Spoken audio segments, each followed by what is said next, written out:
Back in 2021, IO Interactive had finished development on Hitman 3, and they took on the Bond franchise, and so began development of the first Bond game since the disastrous 007 Legends. I played a few Bond games during my time on Earth, with notable shoutouts going to Tomorrow Never Dies and the awesome Nightfire.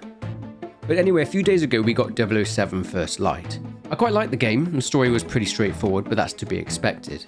What I also expected from this game was certain gameplay mechanics that were very similar to Hitman, the World of Assassination trilogy to be precise, in that you can choose how you want to approach a particular objective by seeking out opportunities, similar to how you choose to assassinate targets in Hitman. I just wish there were more car chases in the game. But I'm not here to review the game itself, I'm just presenting the story. And that's pretty much what I'm going to do in this video. It doesn't really warrant a deep dive per se, because I said the story is a straightforward one. Before we jump in, please be aware that there will be spoilers in this video for 007 First Light.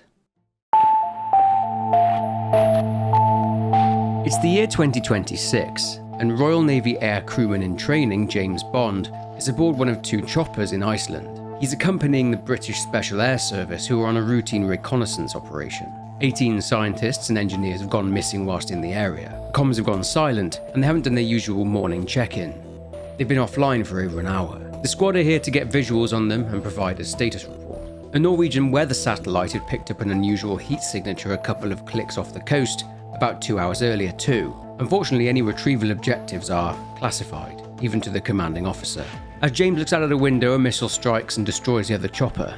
With theirs taking damage too, James opens the doors and ushers the SAS out, but he is thrown from the chopper into the sea and the chopper crashes. James is the only survivor. James is in danger of drowning, but he crawls from the freezing cold ocean. He's wounded by way of a nasty cut to his face, but the more pressing issue is that he'll succumb to hypothermia if he can't find somewhere he can get warm. He has to act fast as a number of armed individuals investigate, with them being the group that shot down the choppers. Avoiding them, he attempts to radio in, but a woman gets in touch with him over comms, stating that she's MI6, British intelligence, and that they are now taking control of the mission. Getting eyes on a large camp of some sort, James finds a small cabin where he's able to find a coat, and a soldier walks in speaking to him in Montenegrin. James had managed, as he said, to pick up a few phrases when mountaineering.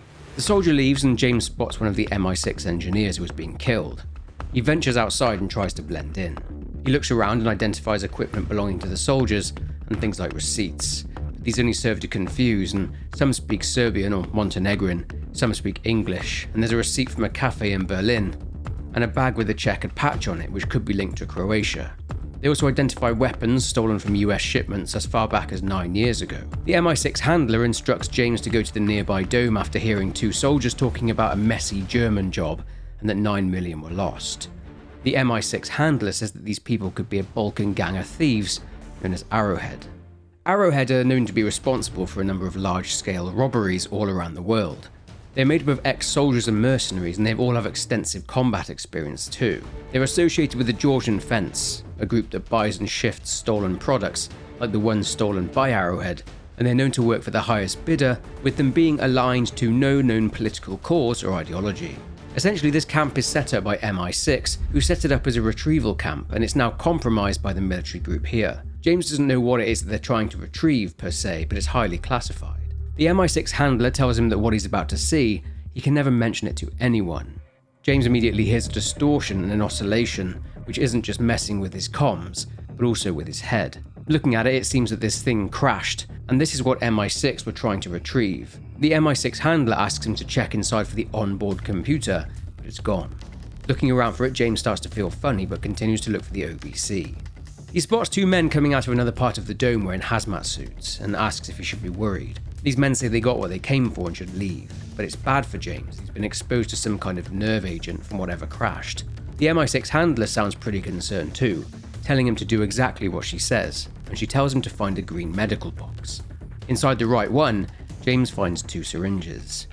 One of the syringes is an antidote and will cure him, but not knowing which one is the right one, he just injects himself with both and hopes for the best. Coming to a bit later, it seems another of the soldiers wandered into the tent too, suffering from exposure to the nerve agent, but greedy James used both of the antidotes. The MI6 handler is relieved to hear that he's okay, and she tells him to get to a safe place with an extraction team coming to pick him up in about an hour. James is more concerned about what the soldiers are trying to leave with than MI6 are, as they know who they're going to try and sell it to now. Seeing the soldiers executing one of the engineers, he vows to try and save them. In one of the containers, James is able to find part of a satellite, indicating that whatever it was that crash-landed in Iceland was in fact a large part of a satellite. Finding out where the captives were being held, James saves them and he finds a detonator. Essentially, MI6 had rigged the whole site as per their directive, using the bombs around the camp. Securing the hostages, James creates a distraction and he and the hostages run for the cliffs as they are relentlessly pursued by the soldiers. This all culminates in James detonating the explosives on the site, and he and the hostages are rescued as planned.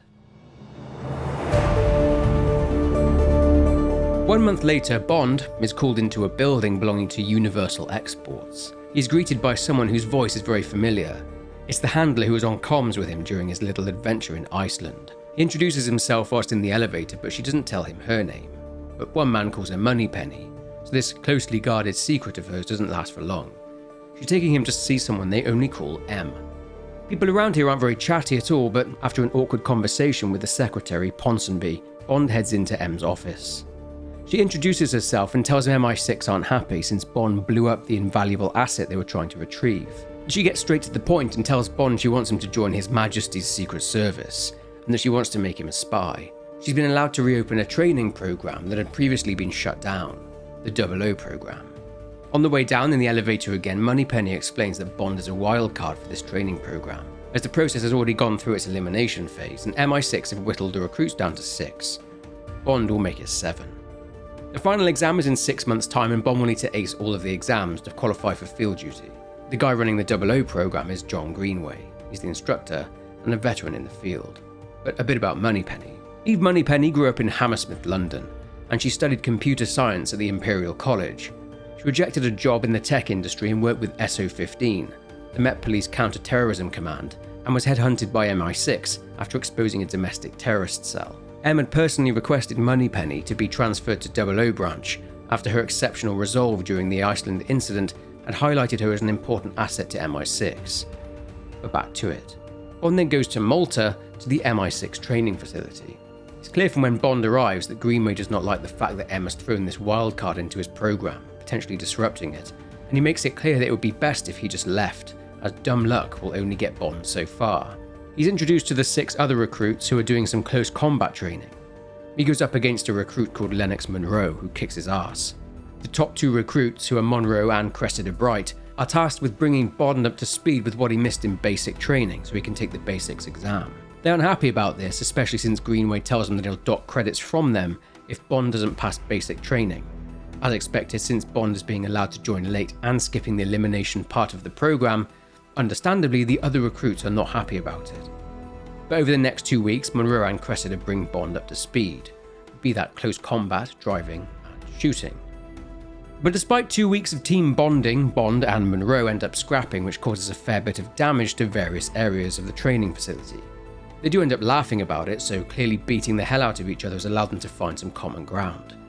Greenway isn't happy though, and he threatens to throw Bond out of the program, but Monroe, to his credit, owns up and tells Greenway it was all his fault as he started it. Greenway then orders Monroe to clean up the mess. Bond then passes basics.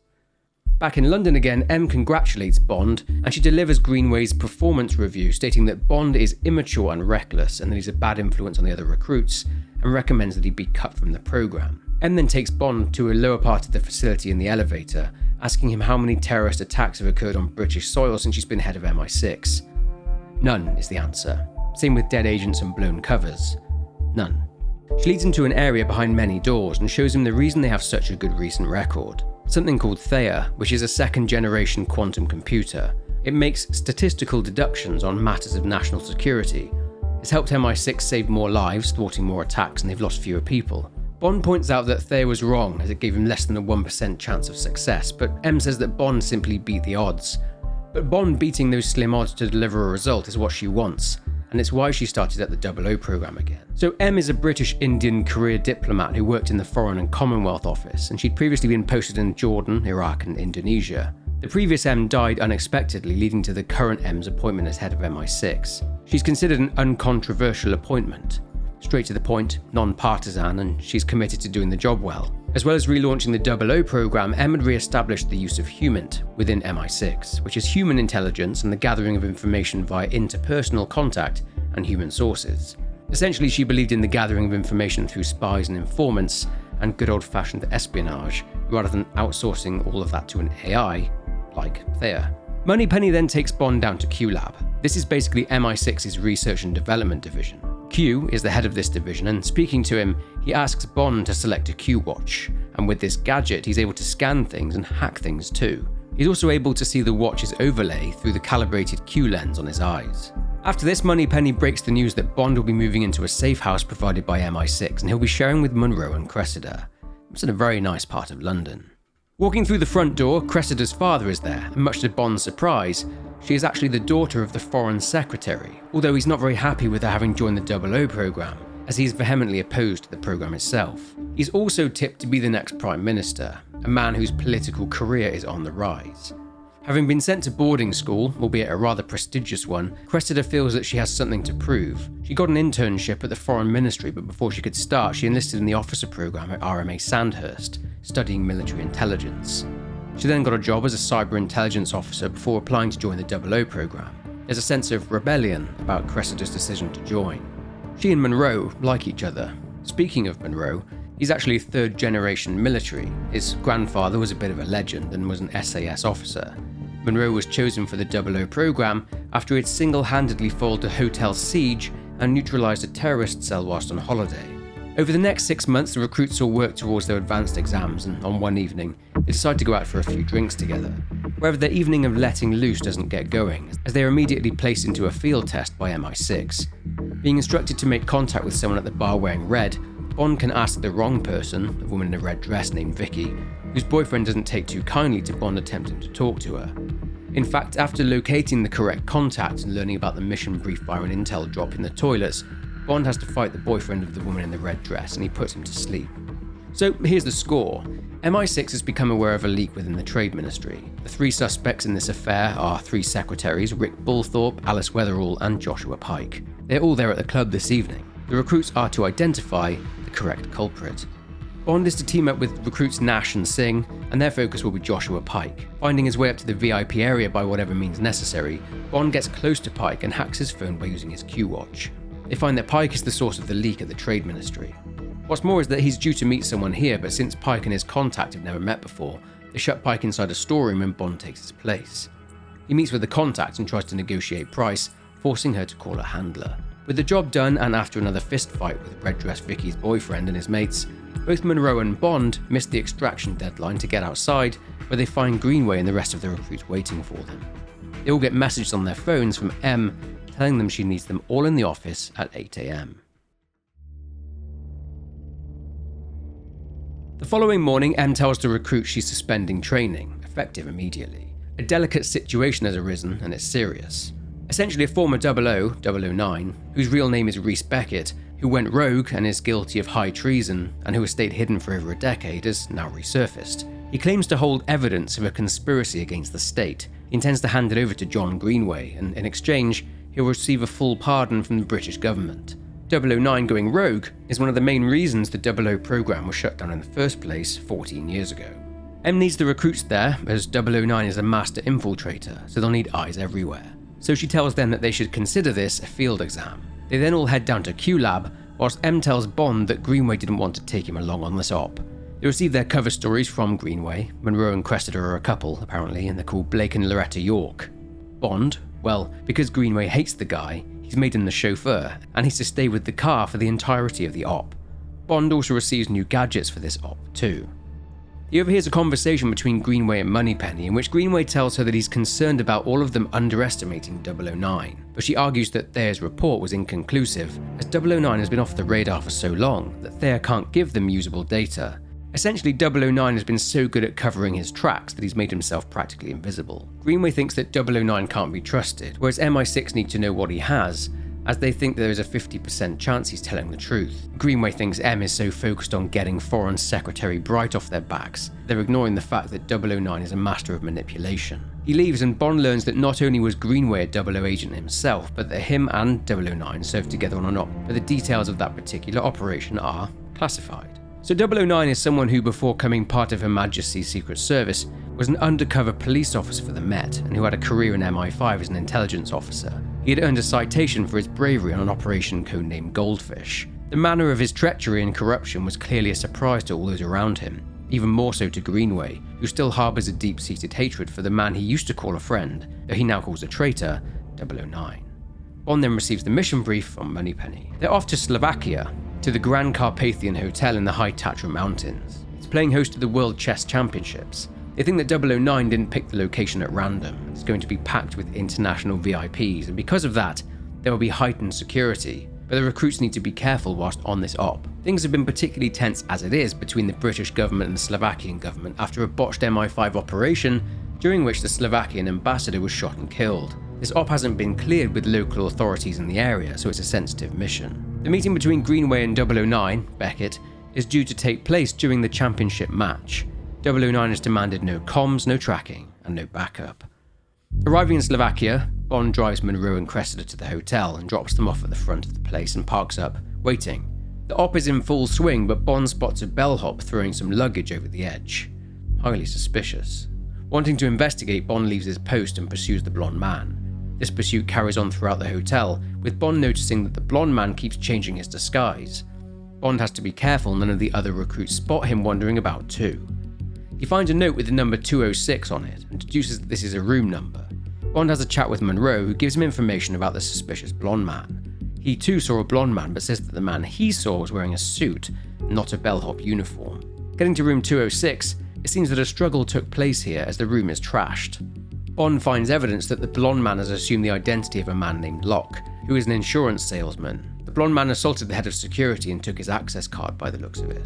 They don't yet know how this is connected to 009 though. A maid walks into the room and Bond leaves. He spots the blonde man has disguised himself as a chef now. Over comms, the recruits say that they have picked up chatter about a power surge in the electrical room. They think that 009 tried to crash the security system. Bond thinks this is all connected. Bond tells Monroe and he agrees to look into it, whilst Bond goes after the blonde man. Following him into the kitchen and the cellar, Monroe tells Bond he's found the head of security's body stuffed into a laundry cart. Bond says the blonde man smuggled something in via a trolley, whilst the security systems were down. Monroe is now officially worried and he thinks this is now significant enough to warrant telling Cressida about it.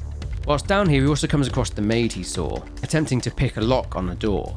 She's clearly not a maid. They had to hide from security and the woman walks off. Cressida tells Bond this is insubordination, that he's in over his head and to get back to his post. But at this point, 009 has arrived at the hotel. Bond loses contact with Monroe at some point and Bond finds he's been killed by the blonde man. The blonde man attacks Bond and he fights the man. Knocking him out, Bond sees what the man smuggled in. Explosives. And he is attacked again. But to his surprise, there are two of them. Twins. He now must fight both of them, but they both eventually run off as their watches start beeping. Bond activates the fire alarm and defuses the bomb, but another bomb goes off, with the blast knocking Bond out. Coming to amongst the flames, Bond hears Cressida crying out for help, and finding her, she's pinned by a beam. Bond saves her, but she says she can't feel her legs. Both Greenway and Bond spot 009 making his escape, and Bond and the maid go after him in a winding car chase around the mountain. The maid introduces herself as an Agent Charlotte Roth, with the DGSE, the Directorate General for External Security. It's the French equivalent of the CIA. She says the DGSE has been hunting 009 for a long time. 009 eventually ditches his car and heads across a runway where a plane is waiting for him. Bond has to fight a bunch of mercenaries that show up, but he's able to board the plane and hacks its flight control system. He is eventually thrown from the plane and in classic Bond fashion, is able to knock out one of the mercenaries in mid-air, holds onto him and activates the parachute. 009 was able to get away in the plane, but Bond lands, is extracted, and goes back to London where he attends a funeral. As we saw, Monroe was killed, and in the blast, Singh and Kingsley were killed too, and Nash is missing. Cressida is paralysed and is now confined to a wheelchair. Both she, Bond, and Ronson, who is in an artificial coma, are the remaining recruits from the 00 programme. Another man is there, Sir Nicholas Webb, owner and CEO of Webb Industries. Webb Industries are currently the UK's most prominent tech company. As explained, it's Webb Industries that created Theia, which now performs a large number of services in MI6, removing human error. It was Theia that pieced together the facts about the downed foreign satellite in Iceland, and this was information gathered from various data points from all across the data sphere. It was by way of spyware on a member of one of the Arrowhead soldiers' phones that they were able to find out about it crashing. Webb Industries are actually one of the UK's oldest defence contractors, and the company has been around for 125 years. The company had previously been led by Nicholas's grandfather Samuel and his father Malcolm, and the company has been partnered with the UK government since 1908. But Sir Nick turned it into a market-leading AI company specialising in counterintelligence, cybersecurity and military logistics. Webb, who used to be a video game developer in his younger years, is also the National Security Advisor to the UK government, and he received a knighthood from Queen Elizabeth II at some point recently.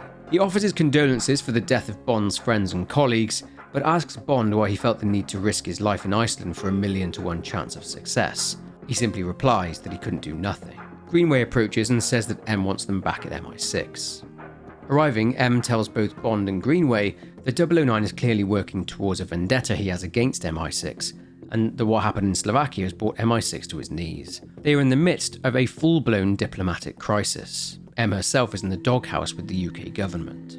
It seems as well that the Slovakia incident has been covered up as a gas leak at the hotel, but a number of media outlets are reporting that this is in fact a cover-up, and it's a terrorist act by a cabal with ties to the United Nations, Silicon Valley and the military-industrial complex.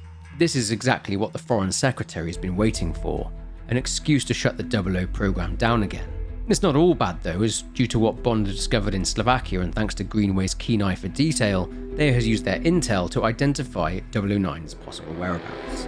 He's in Mauritania, and they're instructed to bring 009 back any way they see fit. Greenway again is not happy about having to team up with Bond, but M basically tells him to get over it, and tells Bond to do what he's told.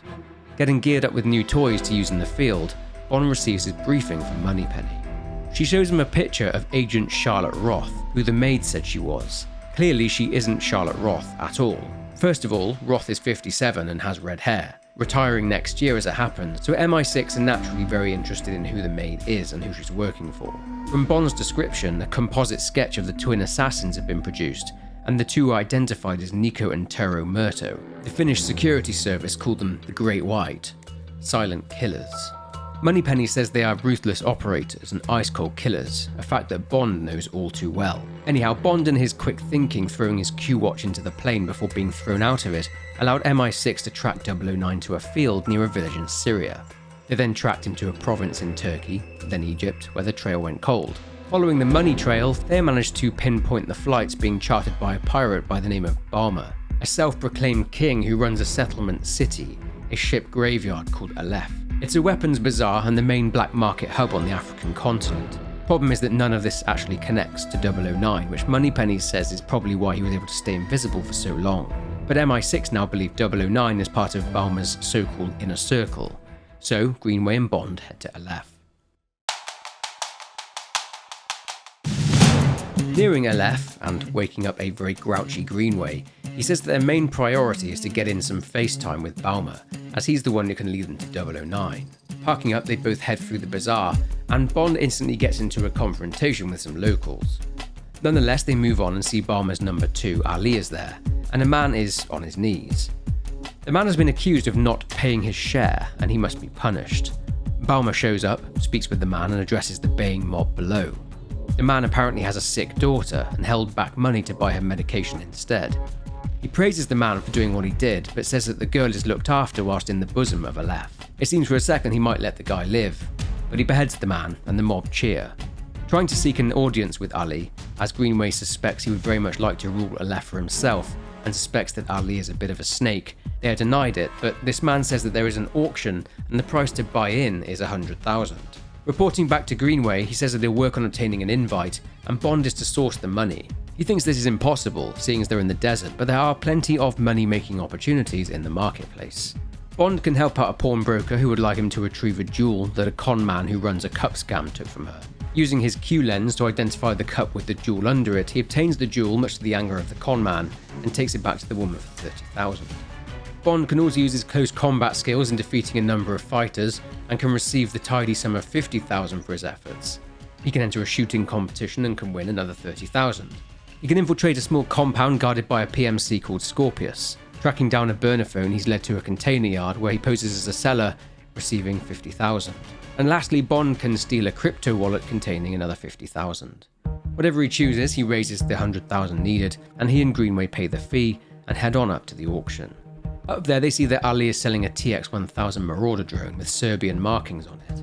The connections that Balmer has is the very reason MI6 allows him to continue to operate.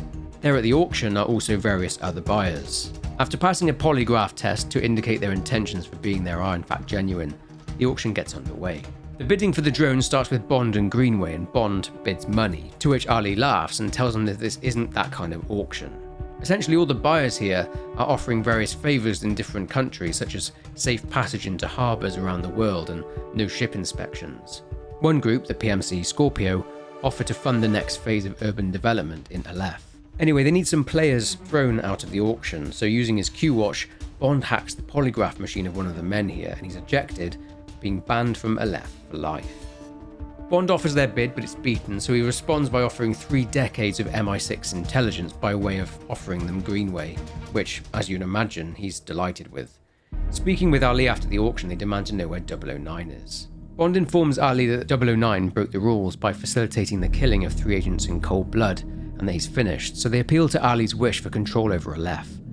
They tell Ali that he can take the throne from Balmer, and MI6 will continue to turn a blind eye to what they're doing there. Ali ponders and agrees, providing they can get him tickets for a box to the next Manchester United game. He then tells Greenway 009 lives on a boat, a gift from Balmer back when 009 first arrived, and Bond makes his way there on foot so 009 can't slip away, whilst Greenway takes a boat.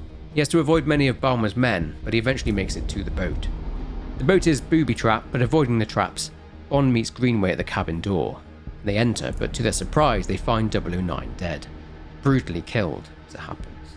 Whoever killed him were professionals, and they were here around an hour ago. They shot him in the gut and tortured him, and they were trying to make a point, according to Greenway. Bond sees something in his mouth and pulls out a number of fake diamonds. Also here are blueprints for the Grand Carpathian, marked with the locations the bombs were to be strategically placed in, along with the bomb materials used. A photo of John Greenway is there too, and he'd been the target of surveillance. They find a board with a load of photos and intel on it, and there are blueprints for MI6 here. A photo of M, a photo of Greenway with his eyes scratched out, and some information has been removed, with Greenway suspecting it was photos of his killer, or killers. This points to 009's killing being the work of the Finnish twin assassins Nico and Tiro.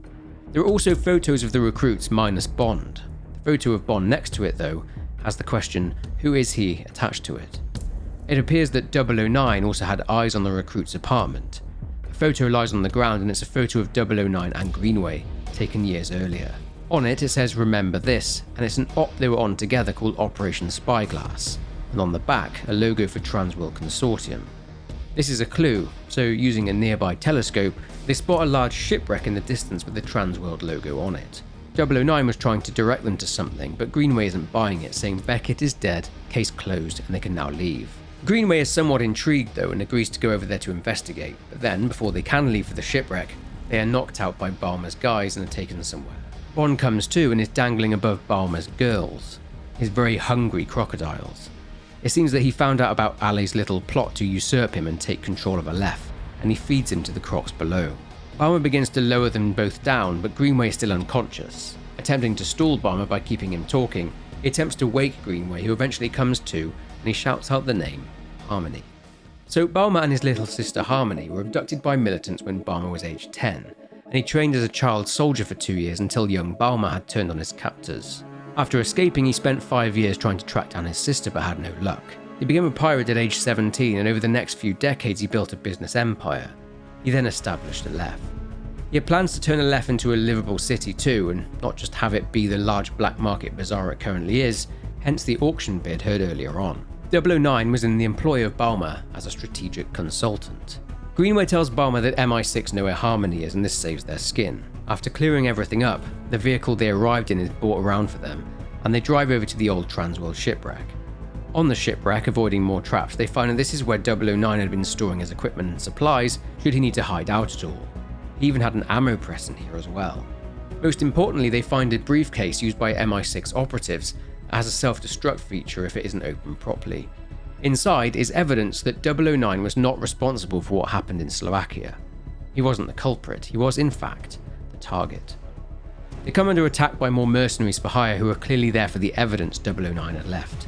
Clearing them out, Greenway picks Bond up in a vehicle, but their vehicle is brought to a stop by a blast from a rocket, fired by a man wearing a golden mask. Coming to, the briefcase containing the evidence that cleared 009 of what happened in Slovakia explodes, after one of the mercenaries attempts to open it, but this means the evidence is now gone. Bond and Greenway try to fight off the waves of mercenaries that assault them, but eventually they run out of ammo and they just sit there accepting their inevitable demise. But they are saved by none other than Balmer, who has arrived with his boys in the nick of time, driving the mercenaries away from the area. Back in London, without the evidence as far as MI6 and the world thinks, the Slovakia incident was carried out by 009. Greenway says there's nothing they can do and that they should just go home. Bond drives Greenway to the pub and he tells Bond to get out of town for a few days. Bond then drives himself home, speaking with Moneypenny, who is going out on a date. He questions how his colleagues are just somehow okay with everything that has happened, seemingly having no trouble detaching themselves from it emotionally. Bond is having some trouble with it. James Bond was orphaned at 11 years old, having lost his parents, his father Andrew and his mother Monique, after they had died in a mountain climbing accident. He attended quite a few boarding schools, but was always top of the class. But young James always had a problem with authority. He travelled the world and eventually ended up in the Royal Navy as an air crewman. Anyway, having returned to the apartment he shared with Monroe and Cressida, reminiscing about all the good times they shared, he finds what appears to be a suicide note written by himself, and he is then attacked by an assassin who attempts to kill him, and he fights another one in the kitchen. He is then shot at from across the street by one half of the Murtaugh twins. Crossing the rooftop, Bond chases the assassin, but he falls off the rooftop during the chase, and the assassin gets away. Calling Moneypenny, who is busy on her date, Bond explains that someone tried to kill him. He has the assassin's phone, and Bond says he needs to have a text message traced. She reluctantly agrees once she learns the Murtaugh twins are operating in central London, and this leads into the Works and Arts Museum in Kensington, which is hosting a gala celebrating 125 years of web industries. This highlights the possibility that Sir Nicholas Webb is a target, and given his importance to the UK government, Moneypenny says they need to put out an alert, but Bond urges her not to, as they cannot risk the Murtaughs slipping away again. Gaining access to the gala, Bond tracks the assassin's phone to the bathroom, but he finds that he's ditched it. Moneypenny tells Bond that he needs to discover a way to get up to the second floor to the security office so she can patch into the CCTV network. This can be achieved by posing as a photographer, smart-talking a security guard into leaving his post, bluffing his way up there through conversation, or by stealing a keycard. Getting to the security office will be an issue though in the form of a Jobsworth called Simon, who doesn't believe that Bond is MI6 and tells him to bugger off basically. Bond does manage to find his way into the security office anyway, after potentially getting the chance to duff old Simon and his mates up. Patching Moneypenny into the system, she finds the assassin in the basement archives, so Bond heads down there to confront him. He finds him, but as Bond's not armed, he needs to be careful. He uses various equipment in the archives against this half of the twins, this one being Tero. After a fistfight, Bond ends up skewering this idiot through a trident on a statue. Good riddance. Revenge for what happened to Monroe. Bond then hears chatter over the dead assassin's earpiece, and whoever is on it is talking about a kill team belonging to Webb standing by to take out John Greenway. Bond immediately contacts Moneypenny and tells her the assassins are working for Sir Nicholas Webb, that he is behind everything. Moneypenny says they need to inform M, but Bond says there's no time, that he's going after Webb.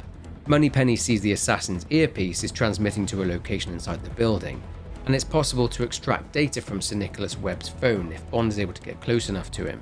So heading back into the gala event, he spots the woman who claims she was Agent Charlotte Roth. She is approached by a long-haired guy who she calls Damien, who calls her Isla. Apparently she works for this man. Bond and Isla finish their drinks that Damien gave them, and he tries to get close to Sir Nicholas, who is delivering his keynote speech, but Bond starts to feel woozy and collapses. Coming to, Damien is there, and Bond is sat tied to a chair next to Isla. It's clear that Damien poisoned them both. Sir Nicholas is there, asking this Damien how he had allowed them to get so close to him. He's annoyed that Bond is there, saying that he handles MI6. Damien reveals that he and Sir Nicholas are actually father and son, and it appears that Damien here is a bit of a psychopath. He says that he has a full strike team ready to take out Greenway, so it's likely him that the assassin twins work for and not Sir Nicholas, who greenlights the assassination of Greenway himself anyway. Sir Nicholas leaves, with him seeming to be genuinely disappointed that Bond got in the way, and Damien gets to work on Bond, inflicting some damage before he leaves his men to kill him and Isla, who's still out of it. Bond attempts to hack Damien's phone and needs to keep him interested by mugging him off and asking him questions. Eventually, after enough banter and beatings, Damien's phone is hacked and he leaves. Isla comes to just in time and kills the two men left there to kill them both. She tells Bond she has spent the last 3 months infiltrating Webb Industries, and Bond blew her cover in less than 30 seconds. Getting to an open window, Bond gives her a boost and she tells him to hide, as more of Damien's men are on their way. The guy sent to check up to talk about a data wipe at a place called the Perch, and Bond wonders what it is that the Webbs are trying to erase. Moneypenny makes contact and gives Bond a way out, and he makes his way past the mercs in the area into a backlot, with him smashing his way out of the surrounding area by way of a massive garbage truck, as Moneypenny found Greenway's location. Seems the guy didn't need any assistance, as he's managed to take Damien's strike team out all by himself, with a damaged arm. Bond tells Greenway it was the Webbs that tried to kill them, and Greenway asks him if he understands what they need to do next. They need to make the first move. Greenway and Bond head over to Webb Industries HQ.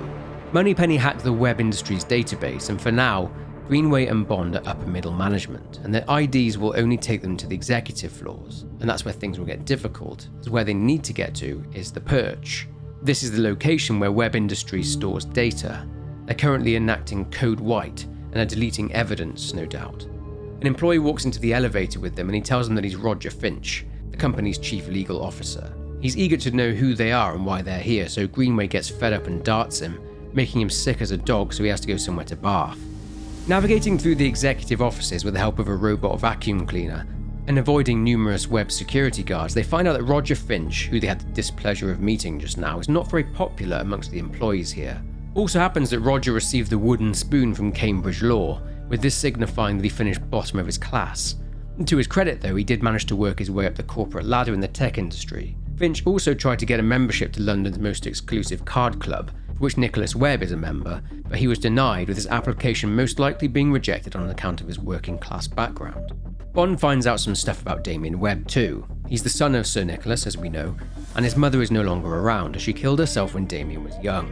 Damien had been diagnosed as someone with antisocial personality disorder, and this all stems from his perception of the relationship between his mother and father. He considers his father to have in some way contributed to the poor mental state of his mother by gaslighting her and therefore being the reason she killed herself.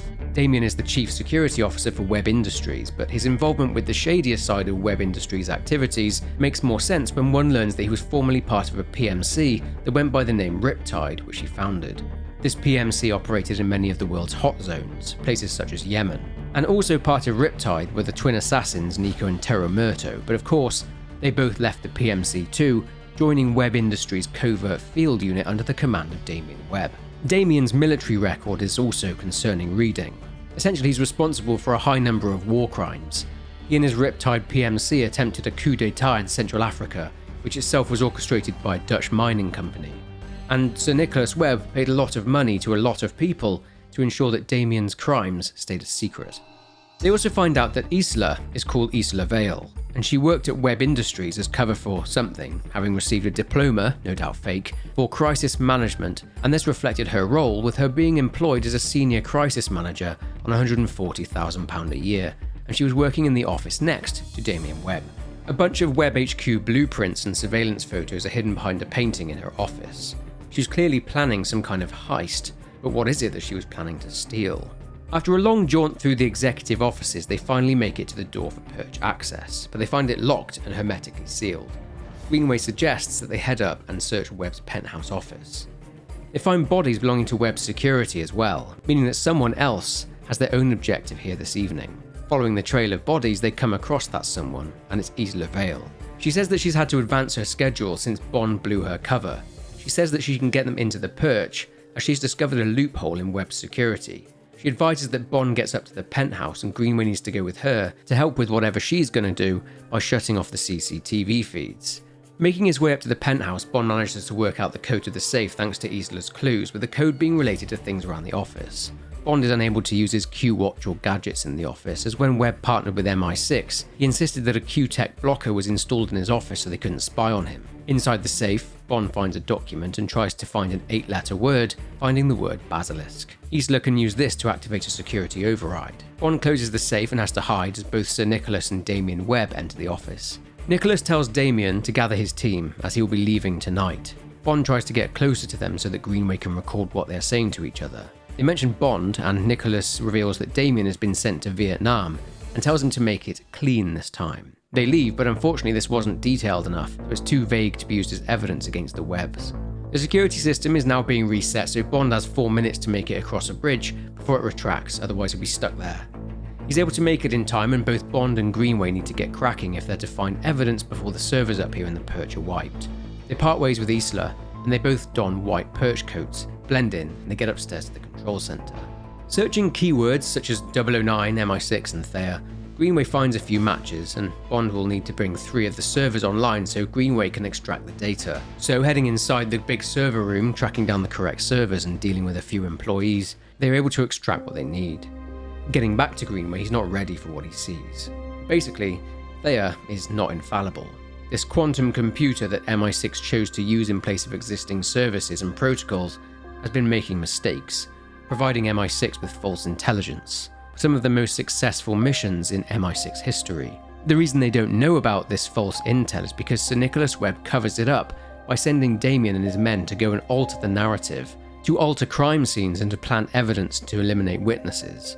He corrects the facts to make the false data from Thea appear correct. Then something else comes up, Operation Nightfall from 2014.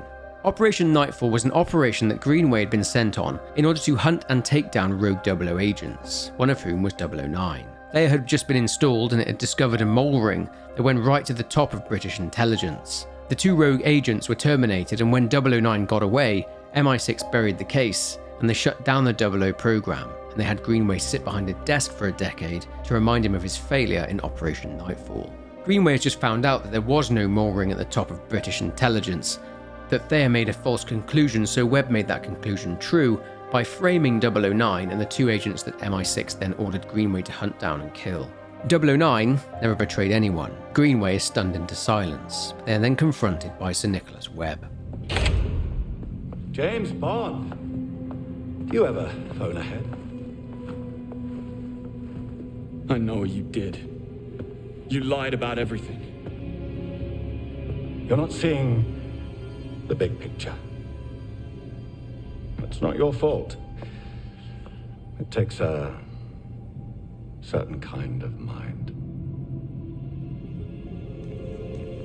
Oh, no, I get it. You sold out your values for power and profit. Nothing new. Did you know that every year 1.35 million people are killed in car accidents worldwide? And yet we just accept it. Fact of life. But if a single driverless car malfunctions, clear the front page. Fascinating.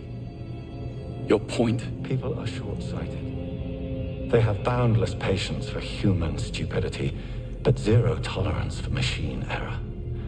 I'm only paving the way for a brighter future. Of course, Thea is the future. Except, Nightfall wasn't a single isolated incident. Thea made mistakes again and again, and you let it continue. You failed. Your miracle machine is broken. Thea is the smartest mind on the planet. It will attain perfection, and when it does, the lies will no longer matter. But just like you and I, Thea learns by doing. To become perfect, it must be used. But MI6 would never have let me use it. Unless it already was perfect. You see my predicament? Oh, I do.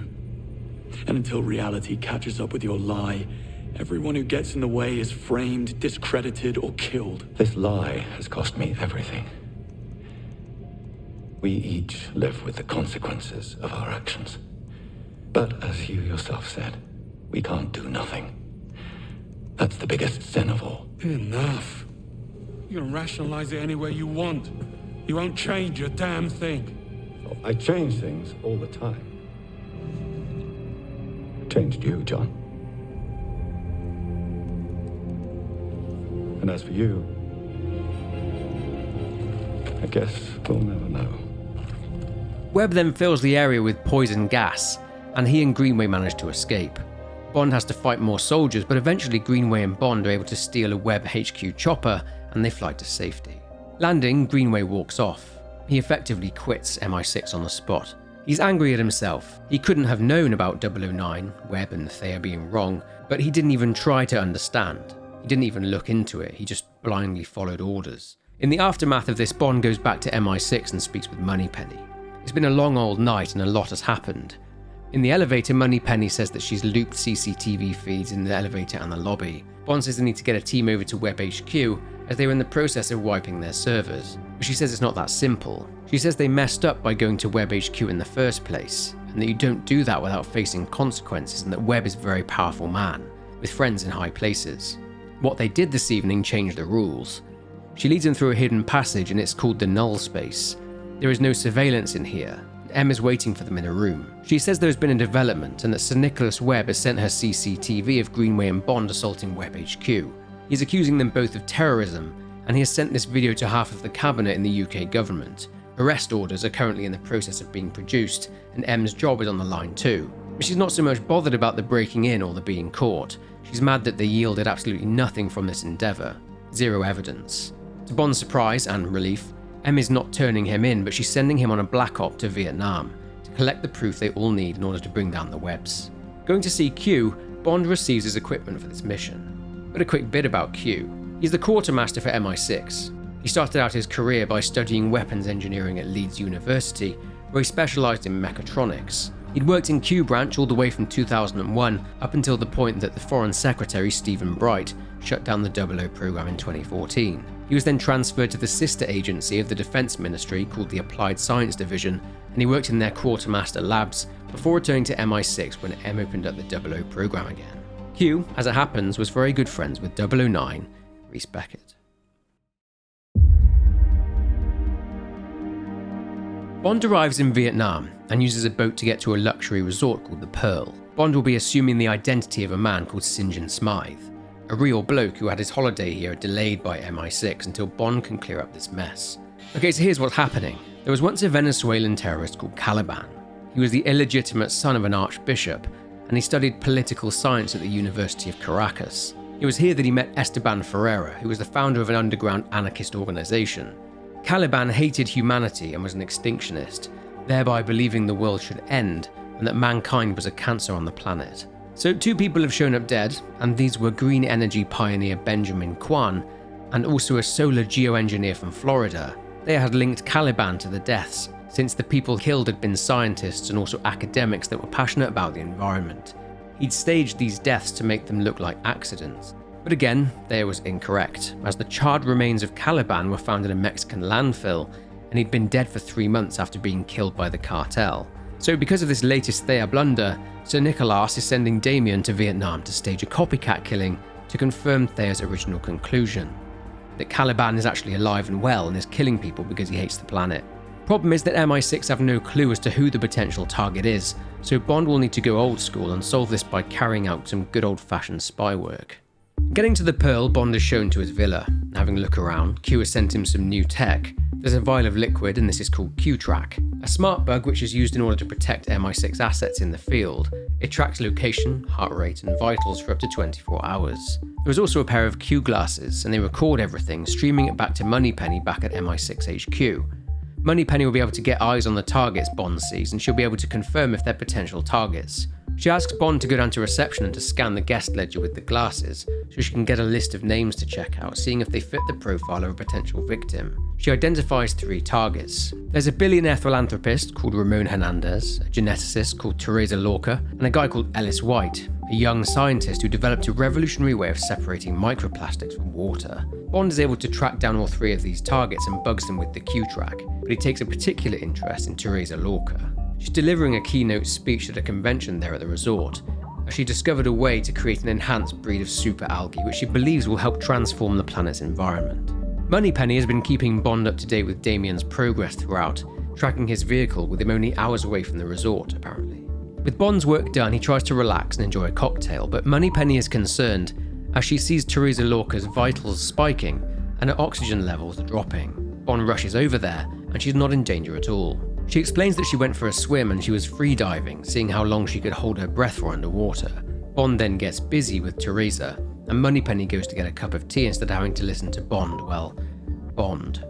Later that evening, Bond is getting ready for the convention at his villa. Going to join the party though, Moneypenny is panicked as Teresa's vitals start freaking out again and she realises that she was tracking the wrong vehicle, meaning that Damien is most likely already there at the resort. Bond rushes over to her villa again, finding Damien's soldiers patrolling the outside of it, and Bond is able to infiltrate, getting up to the roof. He spots Ellis White there, and he was hoping to get lucky with Teresa, but he's been taken hostage by Damien's guys. Damien shows up with Teresa, and he's fuming that Ellis is here, as the real Caliban never allow for collateral damage, and this affects the narrative, or the false intel that Thea provided to MI6. Recording all of this, which incriminates Webb Industries, Damien orders his guy here to kill Ellis, and tells Nico Murto, the remaining twin, to take Teresa to the site, that it's time to set things in motion. It's clear that it's Teresa they plan to kill in a so-called accident. Bond saves Ellis, an act which he's thankful, with a bottle to the head, leading to Ellis trying to fight Bond, asking him what he's done with Teresa. Bond knocks him out and Ellis is safe for now. He catches up with Nico Murto, finding him trying to burn Teresa alive, and Bond fights him, saves Teresa, and fights a stubborn Nico again, this time reuniting him with his bro. A blast from the cabin knocks Bond out and he comes to, tied to a slab in a large quarry. Damien turns up in his golden mask, and he threatens to cut Bond in two. Bond can mug him off or try to appeal to him, telling him that his father is making him do his dirty work, and that he's setting him up to take the fall. Damien doesn't want to hear it. Damien does admit, however, that he almost wishes the truth would come out, calling Thea a glorified chandelier. But he mentions something else, Hyperion, and that with Hyperion, they'll never defeat Sir Nicholas. Damien leaves Bond to die, but he's saved by a guardian angel in the form of Greenway, who has showed up to help, killing off Damien's mercenaries whilst Damien is able to escape. Greenway provides more fire support, and they meet up at the end of the quarry. Greenway tells Bond that their objective is to track Damien down, and since the idiot took Bond's watch and it has a tracker in it, Moneypenny is able to track him down. So Bond and Greenway mow their way through the quarry, obliterating Damien's guys. Greenway finds himself in a bit of trouble at one point too, so Bond saves him after taking control of a huge truck, which they used to move in on Damien. Disembarking, they are caught off guard by a mercenary and Greenway is shot, but says he's okay. More mercenaries show up, so Bond goes to confront Damien. He finds his watch on the ground and Damien sneaks up to him, sucker punching him. He injects himself with a synthetic compound which makes him stronger, faster and smarter. Again, just like with Terra Murto, Bond needs to use things in the environment in order to be able to get the upper hand over Damien. Doing so, Damien tries to inject himself with more of his compound, but Bond grabs the syringe and stabs him in the eye with it, and Damien falls over the edge, with Bond finishing him off by dropping a load of metal pipes on top of him. Returning to Greenway, he's not in great shape. His little scratch is actually a lot worse than he thought and he's bleeding out. He's seemingly accepting his demise and he calmly asks Bond to just sit with him and to enjoy the view. He tells Bond that he's got heart, and that's just what MI6 needs right now. He doesn't know why he didn't see that before. He asks a favour of Bond, and asks him not to let the job change him like it did with him, and Greenway then passes away.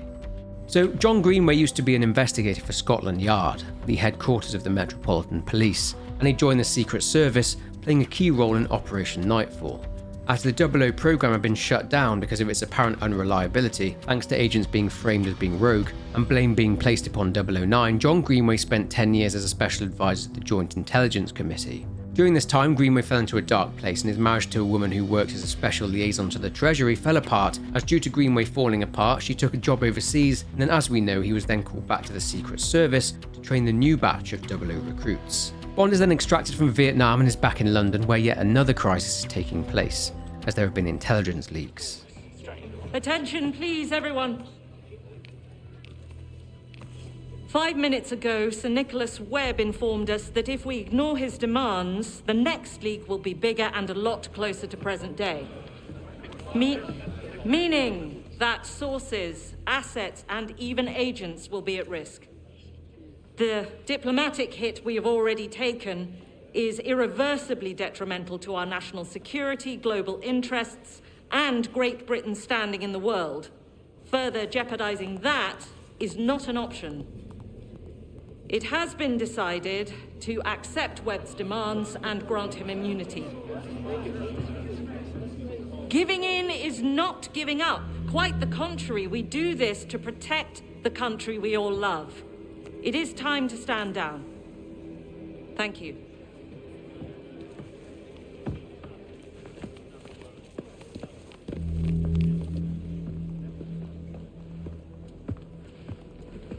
Bond, congratulations. Your performance in Vietnam proved beyond a doubt you'll make an excellent 00. What are you doing? can't let Webb get away with this. What we do is my call. The world's not fair, Bond. I thought Greenway taught you that. Don't bring Greenway into this. M, we have to go. The Prime Minister's waiting. Moneypenny will debrief you, then go home and get some well-deserved rest. Yes, that was Foreign Secretary Stephen Bright, Cressida's father, there with M. Remember that the Foreign Secretary Stephen Bright is good friends with Sir Nicholas Webb, and Bright had shut down the programme last time along with privatising SIGINT, which was probably a highly controversial move itself, but this only served to further the ambition of Sir Nicholas Webb. Privatising SIGINT, or Signals Intelligence, which is intelligence gathered from electronic signals and systems used by foreign targets, such as communications systems, radars and weapon systems, carries significant risks as it blurs ethical boundaries, increases the risk of data abuse and complicates democratic oversight. Sir Nicholas Webb was very likely given control of SIGINT. It's very likely as well that Bright was instructed to shut down the 00 program by Webb himself, as by using Thayer and using Damien to cover up all the mistakes made by Thayer, Webb could control the narrative.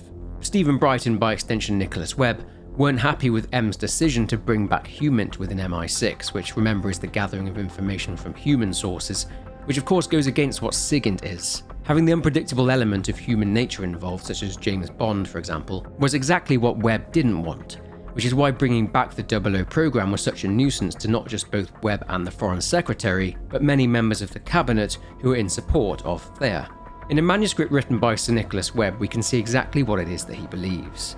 He believes the term great man is a product of selective history, and the hero is the product of a romantic cultural construct. He has never shared the enthusiasm people in the West have for individual achievement. He sees humanity as deeply flawed with cognitive biases. He believes the most important decisions should be taken out of the hands of humanity and to be put into and be determined by a less unpredictable, impartial and irrational authority. He is a man that believes in true algorithmic governance, overcoming the failure of human politics. All part of a new world order that Webb wants to build.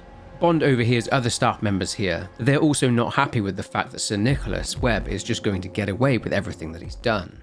I mean, Webb protecting Thayer for patriotic reasons to him throwing the entire nation under the bus for personal immunity. But he'll probably come up with some narrative to justify himself and pretend he's really taking the moral high ground. Yeah, you're probably right about that. One good thing to come out of this whole mess is that 009 has been posthumously exonerated of all wrongdoing, now being described as someone who died in the service of his nation. Speaking with Moneypenny, she tells Bond that Webb hasn't been monitoring Thayer, as it's never been compromised. There have been no breaches into Thayer's systems. She goes with Bond to where Thayer is stored, and Moneypenny says that unless Webb has some quantum entangled mirror computer, they won't be able to explain how Webb knew about all these mistakes, and how he's been able to access and leak this sensitive intelligence data. Then Bond remembers. Nice try, James. Really. But you'll never defeat my father. Hyperion will see to that. He remembers Damien mentioning Hyperion. In Greek mythology, Hyperion is Thayer's brother and consort. Moneypenny is adamant that this kind of thing doesn't exist, but does say that if it did exist, by removing the core, it will render the quantum cloud meaningless. Moneypenny tells Bond that if they even attempted something like this, to find this so-called quantum mirror computer and to remove the core, it would be tantamount to high treason. She asks Bond to promise her that he won't do anything stupid, but he's clearly planning something. He goes to see Q in the Q lab, and they both drink to Greenway. He tells Bond not to blame himself and reminds him that Operation Nightfall is what sent Greenway spiraling into darkness. Q is happy about the fact that his old friend was able to go out with a bang and not with a whimper, and he thanks Bond for giving him that chance. Q then leaves, telling Bond to turn the lights out when he leaves. A wry smile tells us that he knows exactly what Bond wants to do. So getting some gear and a new service weapon, Bond turns out the lights, and whilst on the elevator up to the lobby, he gets a call from Isla Vale. She wants to get to Webb, but thanks to her connection and employment with Webb Industries, she knows where Hyperion is housed, in the Antarctic Circle. Bond meets up with Isla, and they travel by boat. Bond can ask her who she really is, but again, she is extremely vague. She can reveal to him that this has a personal edge to it for her. She tells him that her parents died doing something they knew was right, and that she is going to finish it.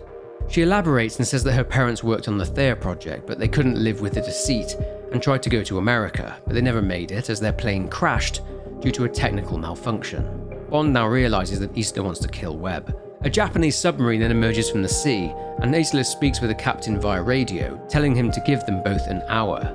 Then it's implied that Bond and Isla get busy. Having later travelled via sub to the Antarctic, and swimming the rest of the way using specialised diving equipment, they spot the cable car station that will take them to a facility. It's Webb Industries' research and development facility, where all of the company's biggest breakthroughs were being developed. Bond and Isla split up, with Bond having to take the long way around. The area is being patrolled by armed guards, so Bond needs to sneak around them and get to the cable car station. Meeting up with Isla again, she says they'll need ID wristbands if they want to take the cable car up to their facility. She worked at Webb Industries, so some of the senior staff may recognise her, meaning that Bond needs to go and sort this out himself. Using his sneaky spy skills, Bond manages to procure 2 wristbands from 2 suckers upstairs, and he and Isla use them to board and ride the cable car. On the way up, Bond warns Isla not to play any games and to not make any moves on Webb before he does what he came here to do. They are greeted by one of Webb Industries' new AI robots, but it soon susses out that Bond and Isla are not who their wristbands say they are, leading to Isla being forced to destroy the bot. They then split up, with Isla heading into nanomechanics and Bond heading into robotics. In there, Bond has a bit of fun trying out all the new tech developed by Webb Industries, but the fun can't last forever as he needs to crack on. Reaching the utility floor after some scaling and climbing, Bond then meets up with Isla in the command center. They're almost rumbled when one of the senior staff from Webb Industries recognizes Isla, but she's able to think fast and blag it. They spot Sir Nicholas Webb with Roger Finch, who is telling Webb that he's upgraded security in the command center and that no one can enter other than the both of them. Bond then goes to look for a way to upgrade his ID bracelet to allow them access. He manages it, and he and Isla cross the bridge to the command center. And accessing a terminal there, Bond is able to find out where Hyperion is.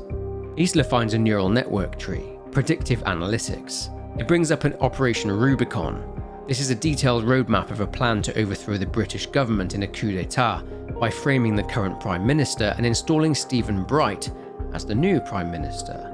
Sir Nicholas Webb will have someone at the top who will completely remove all human control from the intelligence services, and Webb will be able to completely control any narrative, and he's going to use Hyperion to do it. They're then interrupted by Roger Finch, who calls someone, telling them to sound the alarm. Finch is then knocked out by Isla. She leaves as she wants to go and deal with Webb, and she goes to his penthouse office to wait for him, despite Bond's warnings that killing him will not bring her the closure that she's looking for. Fighting his way through the guards that have been sent to kill him, Bond also now has to deal with hostile robots after Roger Finch ordered the directives to be changed. They're now programmed to target humans. He eventually reaches the Hyperion chamber and has to climb down whilst avoiding electrical hazards. Bond also spots Nicholas Webb, and he's here in the silo, meaning that Isla is waiting for Webb in the wrong place, but he can't reach her as she's gone quiet. At the base of Hyperion, Bond enters the chamber. Hello, gorgeous. Okay. Remove the core. Stop the leak. Mr. Bond. Predictably unpredictable.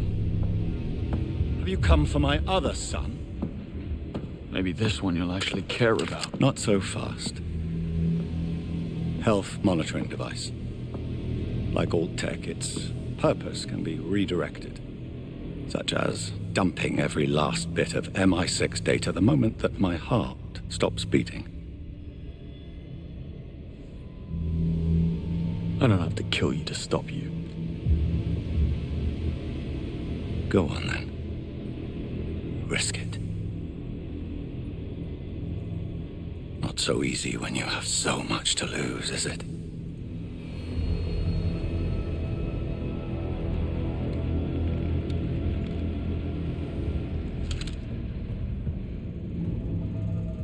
Thought so. Drop it. Kick it away.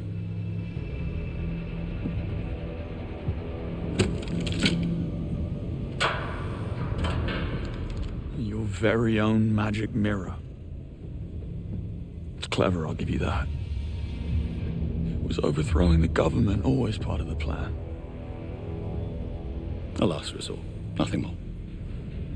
And like a great man once said, never let a good crisis go to waste. Happy to be of service. There is no flip side to the world I'm building. You think I'm a fiend. But make no mistake, Bond. The future will be grateful.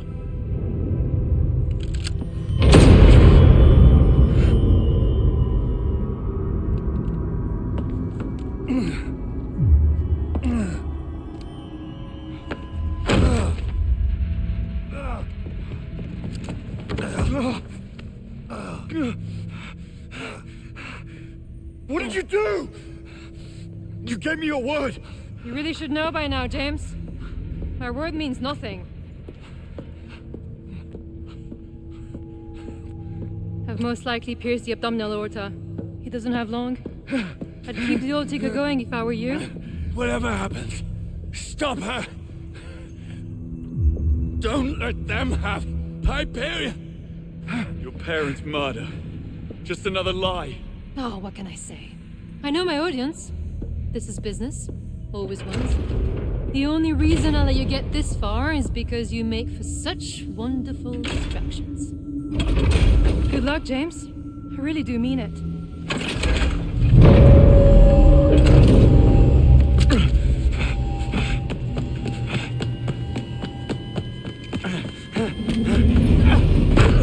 With Isla having removed the core, Bond goes after her.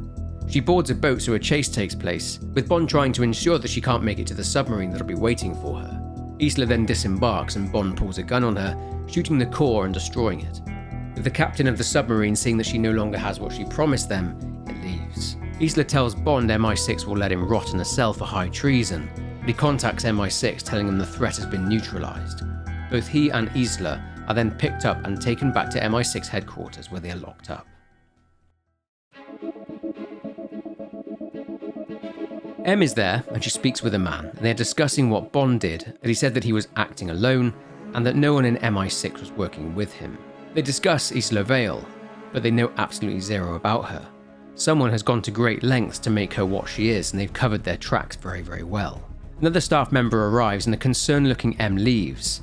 An alarm sounds and the cell doors then open. Isla makes a run for it after they hear armed men storming the place, and they're shooting MI6 staff. Bond chooses to stay and help his colleagues. Whoever these soldiers are, they're well trained. Bond finds a dying woman who tells him to get to a phone in the security room in order to get word upstairs. Fighting through the attackers, Bond uses the phone and speaks with M. She tells him to grab an enemy's earpiece so she can communicate with him, and she tells him to find Moneypenny. Bond finds the PR manager Whitlock with his friend and colleague Henry, who is dead, but Whitlock is in shock and in a state of delusion, thinking that poor Henry is still alive. Fighting his way through the offices, Bond doesn't find Moneypenny in her pod, but he does see that she was reviewing the security feeds, but the hostiles are taking out the cameras one by one. It's obvious now that they're heading down towards Thea. Bond surmises that Moneypenny has gone down to protect the core. Bond passes through Q branch and spots Q disappearing himself until all of this blows over, and after more fighting, Bond reaches Thea, and who should he find there but Damien. He's back from the dead, so to speak, and he's wearing an exosuit. Moneypenny is there too, and Damien grabs her, threatening to stab her. He talks about his inheritance being gone, and he's referring to Hyperion, which is why he's there, to claim what's left of that inheritance by way of Thea. He's got buyers lined up. Moneypenny is forced to remove Thea's core by Damien, and hands it over to one of his guys. Damien then stabs Moneypenny and walks off with the core. Bond attempts to stabilize her, but thankfully Q runs in to help, telling Bond to go after Damien, and that the only way to get out is to go through the tunnels. He tells him to use something called the Valhalla, as it's the only thing with enough firepower to take out Damien and his guys. So, taking out scores of Damien's mercs in Q branch, Bond gets to the Valhalla, and it's a beast, and he uses it to obliterate the mercs. However, Bond gets trapped in the Valhalla by Damien, eventually getting free by way of the passenger ejector seat. Going after crazy Damien, Bond soon realizes what his plan is. He's planting explosives in the tunnels, and given that MI6 is so far underground, he's planning to flood it, killing everyone there. Trying to shoot Damien is useless as his exosuit protects him, so just like he did with one of the Murtos, he uses environmental hazards to damage his suit. Falling down onto a platform, Damien has sentry guns, and Bond avoids them, eventually taking control of them in order to damage Damien some more. With his exosuit failing him, he threatens to blow them up. But Bond calls him out, saying he's too cowardly to sacrifice himself to get to him. He says that Bond set him free, and that he's never felt so alive. An explosion knocks them onto another platform and they end up falling into the water, with Damien dragging Bond down into the depths with him. Iceland appears and she saves the core, but she comes back and saves Bond too. But whilst Bond is out of it, she leaves with the core. Sometime later, Bond is standing in front of the grave of his friend John Greenway and is joined by M. It appears they've just attended the funeral of the so-called national treasure that is Sir Nicholas Webb. M tells Bond that all charges against him have been dropped. Stephen Bright and M came to an understanding. She'd testify that Bright did not collude with Webb to overthrow the British government, and in return he leaves her alone to do her job and doubles her budget. She hands him a badge assigning him 001, but he says that since he was the 7th recruit in the new 00 program, he'd rather be assigned 007. Bond tells M that it's not over, that someone pulled him from the water and left with Thea, and they both knew who that was. M says there's an unseen hand operating from the shadows and playing a game they know nothing about. M asks him to do some digging and to find out who is pulling the strings, and the game then ends. And that's it for the story of 007 First Light. As you can see, we've been set up for a sequel which will no doubt shed more light on Isla Vale, who she's really working for, and the wider overall conspiracy. I quite enjoyed this game, but if you enjoyed this video then please leave a like and subscribe if you aren't already. Leave a comment below with your thoughts, but for now take care, and I'll see you in the next one.